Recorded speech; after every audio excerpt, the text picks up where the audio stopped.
और कक्षा 12 लेखा शास्त्र। कल अभी आपको पहली इकाई के बारे में लिख के भेजा गया था, थोड़ा ध्यान से देखिए। ये कल बता रहे थे गैर व्यापारिक संगठन या अलाभकारी संस्थाएं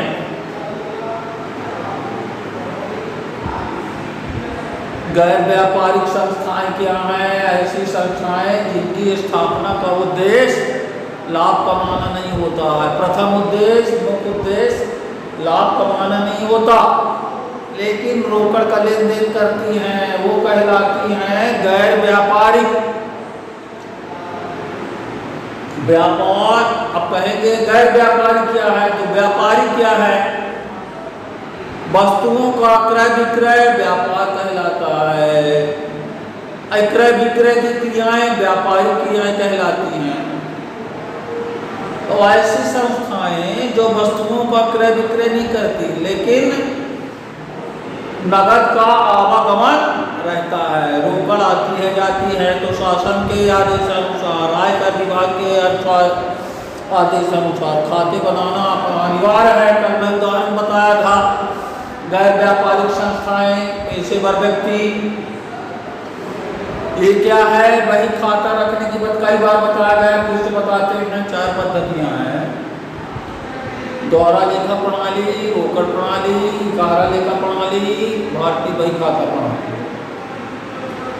तो वे भी बताया गया है, फिर से बता रहे हैं, सुनते जाइए। जो बड़ी बड़ी व्यापारिक संस्थाएं हैं वो दोहरा लेखा प्रणाली अपनाती हैं, और जो छोटी संस्थाएं हैं, माने हैं व्यापारिक संस्थाएं, लाभकारी संस्थाएं, वो इकहरा प्रणाली अपना लेती हैं, जैसे एकाकी व्यापार साझेदारी। लेकिन बड़े व्यवसाय जो हैं वो दोहरा लेखा प्रणाली अपनाएंगे। अब इसमें सबसे अधिक चलने वाली जो प्रणाली है दोहरा लेखा प्रणाली है। तो जो चैप्टर चल रहा है अलाभकारी संस्थाओं का या गैर व्यापारिक संस्थाओं का लेखांकन, कैसे खाते बनाते हैं, कौन सी पद्धति अपनाते हैं, क्यों अपनाते हैं, लाभकारी या अलाभकारी में क्या अंतर है, और जो पद्धति अपना रहे हैं उसके क्या उद्देश्य हैं। इसके बाद चलेंगे प्रश्नों में, चलेंगे क्या है थ्योरी, थोड़ा गहराई से। आज इस चैप्टर की थ्योरी होगी, कौन कौन से खाते बनाए जाते हैं, क्या उनकी विशेषता है। कल से प्रश्नावली के कुछ क्वेश्चन चलेंगे। अब आज देखिए, गैर लाभकारी संगठन के ये बताए कि गैर लाभकारी संगठन क्या है। गैर लाभकारी संगठन का उद्देश्य सेवा भाव होता है। लाभ कमाने का प्रथम उद्देश्य सेवा भाव, ये लाभ कमाना इनका उद्देश्य। लाभ कौन? लाभ में अनिवार्यता रहती है, चाहे जैसे करेंगे, इधर से उधर से ज्यादा भाव में, ज्यादा मूल्य में लगा के लाभ में करेंगे। लेकिन गैर लाभकारी संगठन का प्रथम उद्देश्य है सेवा भाव। इसका गैर लाभकारी संगठन का दूसरा उद्देश्य है निर्वाचित सदस्यों द्वारा प्रबंध किया जाता है। क्या है गैर लाभकारी संगठन के अंतर्गत? आप कक्षा 11 में पढ़े होंगे, सहकारी समितियां आती हैं, सोसाइटी जिसे कहते हैं, वो भी अलाभकारी संस्था है। जो उस बताए थे, उसका प्रथम उद्देश्य सेवा भाव रहता है। यदि कुछ बच गया तो ठीक है, लेकिन अलाभकारी संस्थाओं का मुख्य उद्देश्य क्या रहता है? सेवा भाव, लाभ कमाना नहीं रहता। लाभ में क्या है? जनता उपभोक्ता जो जुड़े हुए हैं वो कुछ परेशान होते हैं।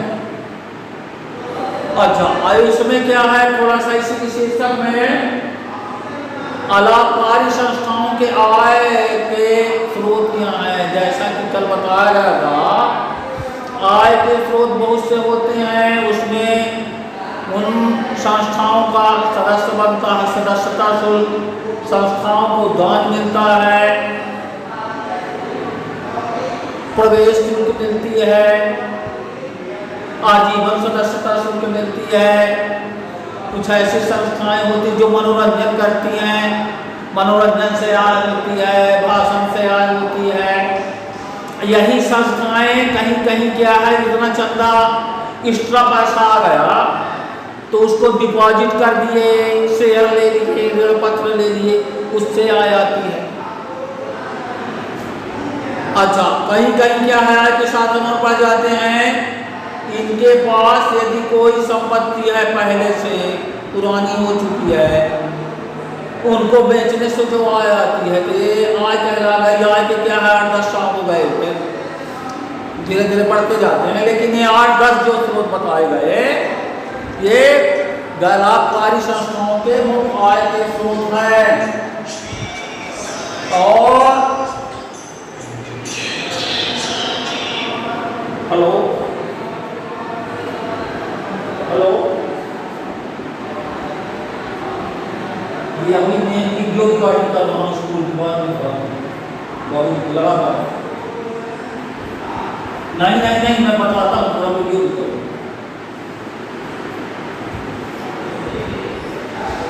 अच्छा, इनके द्वारा लेखे भी बनाए जाते हैं। गैर लाभकारी संस्थाओं द्वारा मेन जो पढ़ाई चल रही है, लेखन के संबंध में है, लेखन रखना अनिवार्य है। जैसा कि बताया गया है कि आयकर विभाग का आदेश है, चाहे व्यापारिक संस्था हो, चाहे गैर व्यापारिक, लाभकारी हो चाहे अलाभकारी, जिनका वर्ष भर में 25 लाख रुपए से अधिक का लेन देन है, वो संस्थाएं खाते रखेंगी, हिसाब किताब रखेंगी, सरकार को देगी। आयकर विभाग उनकी जांच कर सकता है, लेखे भी बनाए जाते हैं। अच्छा, लेखे बनाने की पद्धति क्या है? रोकड़ पद्धति है। मेन जो सेंस है, अलाभकारी संस्थाएं जो बही खाता रखने की पद्धति में है, रोकड़ प्रणाली। रोकड़ प्रणाली का मतलब रोकड़ आए तो डेबिट, रोकड़ जाए तो क्रेडिट। रोकड़ प्रणाली में अधिकतम लेन देन, क्रय विक्रय का काम तो होता नहीं। रोकड़ आती है और रोकड़ जाती है, कितनी रोकड़ बची, ये रहता है। इसमें उधारी का काम बिल्कुल नहीं चलता है। अधिकतम माने 99% क्या है, नगद व्यवहार होते हैं। अलाभकारी संस्थाएं जैसा कि बताया गया कि रोकड़ प्रणाली अपनाती हैं, दोहरा लेखा प्रणाली नहीं अपनाती। अरे रोकड़ प्रणाली अपनाती हैं, इसके कारण क्या है रोकड़ प्रणाली अपनाने के? इसमें क्या है, इनके जो व्यवहार होते हैं नगद होते हैं। रोकड़ प्रणाली अपनाने का मुख्य कारण है कि जो अलाभकारी संस्थाएं हैं, कॉलेज हैं, विद्यालय हैं, अनाथालय हैं, औषधालय हैं, नर्सिंग होम है, व्यायामशाला है, यहाँ पर क्या है उधारी सब नगद जो भी है। पेशेवर व्यक्ति हैं, डॉक्टर, इंजीनियर, वकील, ये क्या है उधारी का काम नहीं करते। डॉक्टर के यहाँ जाएंगे, कुछ हो चाहे फीस देंगे, वकील को फीस देंगे, तो नगद का काम रहता है। इसलिए क्या है, ये रोकड़ प्रणाली अपनाते हैं। गैर लाभकारी संस्थाएं रोकड़ पद्धति अपनाए, अरोकड़ पद्धति, ये रोकड़ प्रणाली अपनाने के कारण क्या है, नगद व्यवहार। अच्छा, दूसरी बात, ये आपकी जो प्रणाली है रोकड़ प्रणाली, ये सरल है, ज्यादा वैज्ञानिक नहीं है। इसके लिए क्या है, साधारण आदमी भी लिख पढ़ सकता है, बहुत सी बहिया नहीं लगती, इसलिए यह प्रणाली क्या है, सरल है बिना। अच्छा, और जो प्रणालियां हैं, अब कह देंगे दोहरा रोकड़ प्रणाली में अंतर कर रहे हैं। दोहरा लेखन प्रणाली का क्या है, वैज्ञानिक प्रणाली है, उसका एक सिस्टम है, उसका एक चक्र है। पहले स्टेप करेंगे, जर्नल करेंगे, खाता बही करेंगे, तलपट बनाएंगे, फिर जाके निष्कर्ष में पहुंचते हैं अंतिम खाता। इसमें ऐसा नहीं है, अंतिम खाता इसमें भी बनता है, लेकिन लंबी प्रक्रिया नहीं है, सरल है। इसको बनाने में अकाउंटेंट नहीं रखना पड़ता है, स्वयं भी बना सकते हैं। सस्ती प्रणाली भी है रोकड़ प्रणाली अपनाने का। तीसरा मुख्य कारण है अलाभकारी संस्थाओं द्वारा कि इसमें बहुत सी बहियां नहीं रखनी पड़ती अनावश्यक। तो क्या है, खर्चा कम लगता है। अब कहेंगे कैसे नहीं रखनी पड़ती?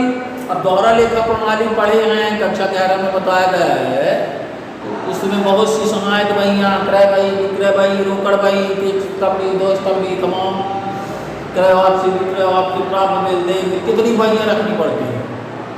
मुख्य जनरल, इसमें क्या है, जनरल एंट्री का सिस्टम में नहीं है, तो बहियों की जरूरत नहीं है। पूर्ण प्रणाली है। पूर्ण प्रणाली का मतलब जिस प्रणाली से निष्कर्ष निकले, तथ्य पूर्ण हो, शासक मान्यता दे। भाई ये भी करोड़ों अरबों का काम करते हैं, बड़े बड़े मेडिकल कॉलेज हैं, इसी में आते हैं, गैर लाभकारी संस्थाओं में, इंजीनियरिंग कॉलेज में बड़े बड़े जो करोड़ों अरबों में काम करते हैं, कोचिंग सेंटर भी इसी में आते हैं, लाभकारी में। तो शासन इनके आय व्यय पे नजर रखती है, आया वैसे टैक्स भी लगाए, उनकी संपत्ति को पता चलता है। तो एक तरह से क्या है, पूर्ण प्रणाली है, पूर्ण प्रणाली नहीं है। अब कहेंगे पूर्ण अपूर्ण में क्या अंतर है? ऐसी प्रणाली जो पूरे तथ्य प्रकट करे, किसी चीज को छिपाए ना और एक नियमानुसार बने, वो पूर्ण प्रणाली कहलाती है। अब इनमें जो आपकी भाई खाता रखने की प्रणालियां हैं, दोहरा लेखा प्रणाली, कहरा लेखा प्रणाली और ये रोकड़ प्रणाली, देखिए इनमें से एक प्रणाली अपूर्ण है, न जानते हो तो जान जाइए, कक्षा 11 बता गए था, भूल गए होंगे। ये आपकी इकहरा लेखा प्रणाली, ये अपूर्ण प्रणाली है, उससे सही तथ्य नहीं मिलते। हालांकि इकहरा लेखा प्रणाली लाभकारी संस्थाओं द्वारा बनाई जाती है, लेकिन इसमें एक बात आ गई, पूर्ण प्रणाली, तो कहेंगे पूर्ण का अपूर्ण का मतलब न जानना चाहिए। तो आपकी ये दोहरा लेखा प्रणाली, ये रोकड़ प्रणाली पूरी तरह से मान्य है, शासन इसे मान्यता देता है, इससे सही तथ्य निकाल आते हैं। इससे क्या है, बचत एवं घाटे की जानकारी होती है। हमको जिन भी स्रोतों से हमें आय आई है, व्यय किए गए हैं, कितना बचा या तो घाटा हो रहा, व्यय अधिक है, आय अधिक है, इसकी जानकारी होती है। अब आपको थोड़ा सा ठीक है, अब आपको थोड़ा सा लाभ कमाने वाली, चाहे कह दीजिए व्यापारिक और गैर व्यापारिक, लाभकारी या अलाभकारी, तो विद्यार्थियों ये गैर व्यापारिक संस्थाओं द्वारा रोकड़ प्रणाली अपनाई जाती है, बताया गया आपको। इसके अपनाने के क्या कारण है? गैर व्यापारिक संस्थाओं द्वारा रोकड़ प्रणाली अपनाने के कारण बताए गए। अब गैर व्यापारिक संस्थाओं में जो असल में चलना है, लेखांकन प्रक्रिया में कौन कौन से खाते बनाए जाते हैं, क्या प्रारूप है, कौन सी मद डेबिट में आती है, कौन सी मद क्रेडिट में आती है, इसकी क्या विशेषताएं हैं। तो गैर व्यापारिक संस्थाओं के द्वारा लेखांकन में मुख्य रूप से बनाया जाता है, नंबर पहला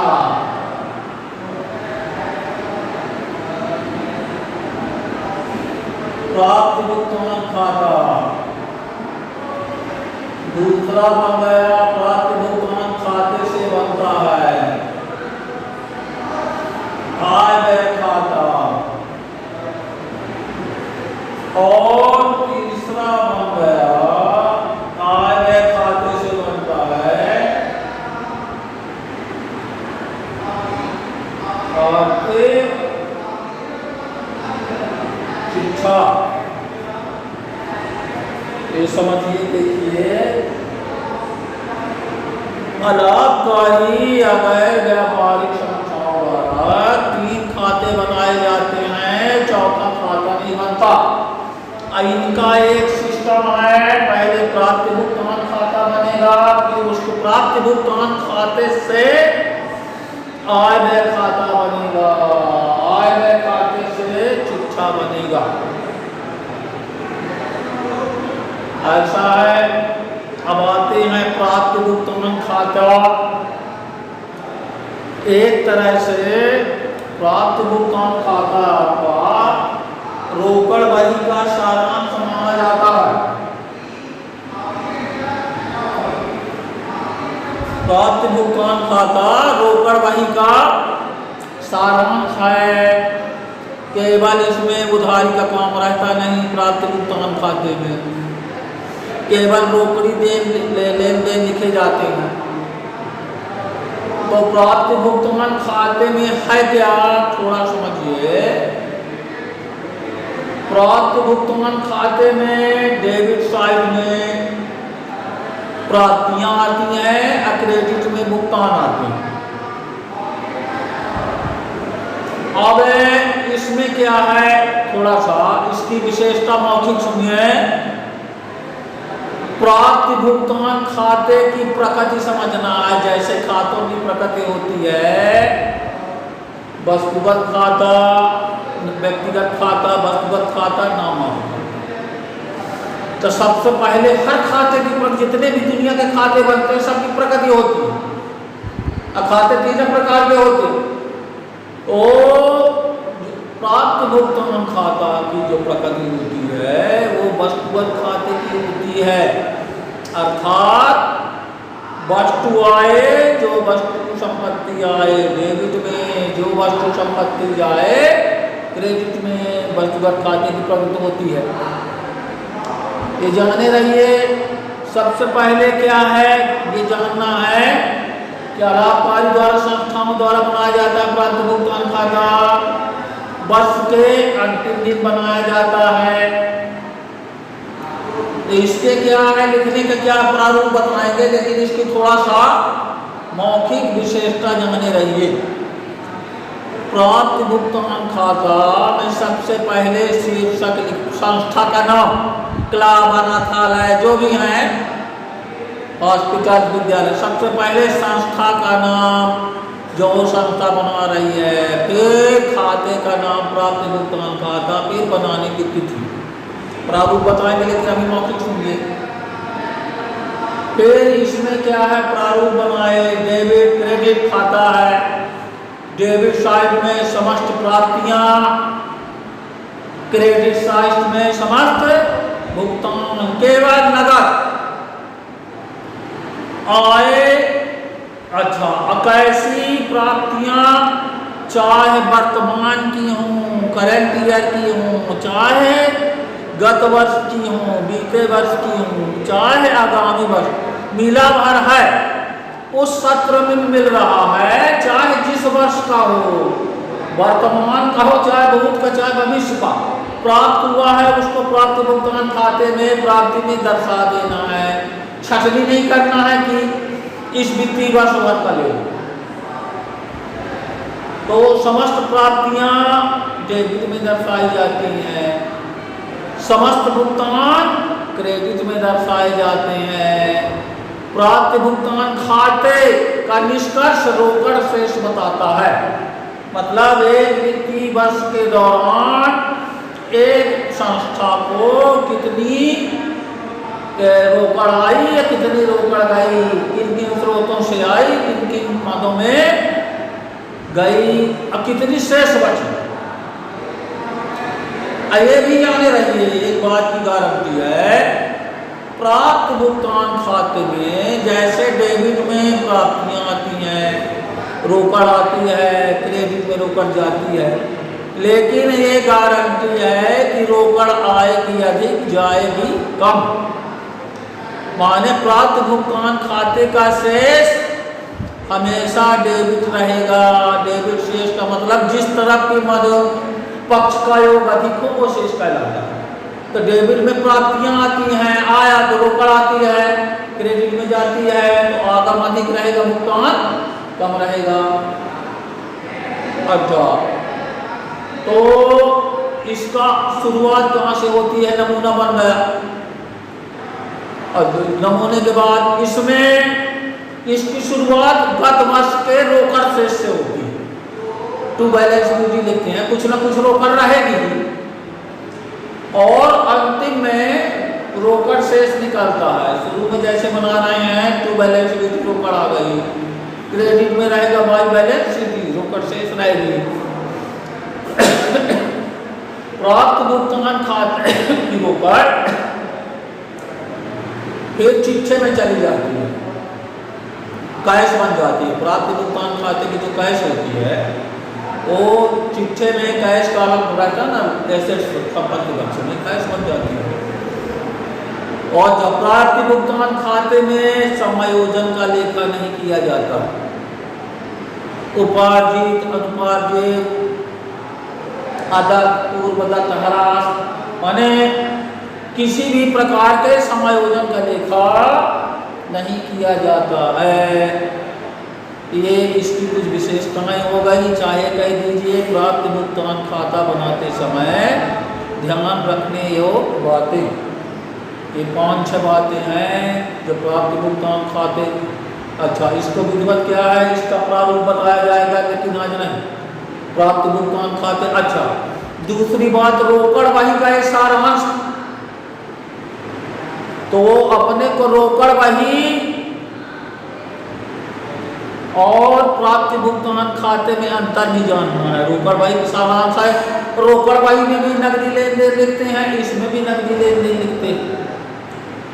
जाने रहिए जो रोकड़ बही में लेन देन दैनिक लिखे जाते हैं, आज कितनी रोकड़ आई, कितनी गई, कितनी बची, दैनिक रोकड़ बही। रोकड़ बही का सारांश है, रोकड़ खाते का सारांश नहीं, रोकड़ बही का सारांश है। रोकड़ बही में दैनिक लेखा होता है। आ रही बात समझ में? अच्छा, और रोकड़ बही एक सहायक बही है, अंतर जानते जाइए थोड़ा सा। ये खाता तो सहायक बही है, रोकड़ बही है, ये खाता है, इसको वर्ष में एक बार मनाया जाता है। रोकड़ बही में दैनिक लेखा किया जाता है। और रोकड़ बही व्यापारिक संस्थाएं भी बना सकती हैं, और ये आपका प्राप्ति भुगतान खाता अलाभकारी संस्थाएं बनाती हैं। ये 2-3 अंतर है रोकड़ बही और इसमें। जाने रहिए प्राप्ति भुगतान खाते में जो अंतर है, माने रोकड़ बही लाभकारी संस्थाएं बनाती हैं, प्राप्त भुगतान खाता अलाभकारी या कि गैर व्यापारिक, ये है। ये तमाम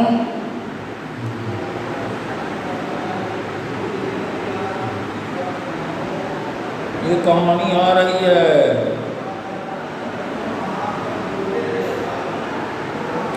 और इसके बाद आपको कल प्राप्त भुगतान खाते का प्रारूप, कुछ प्रश्नावली के सवाल आपको बताए जाएंगे।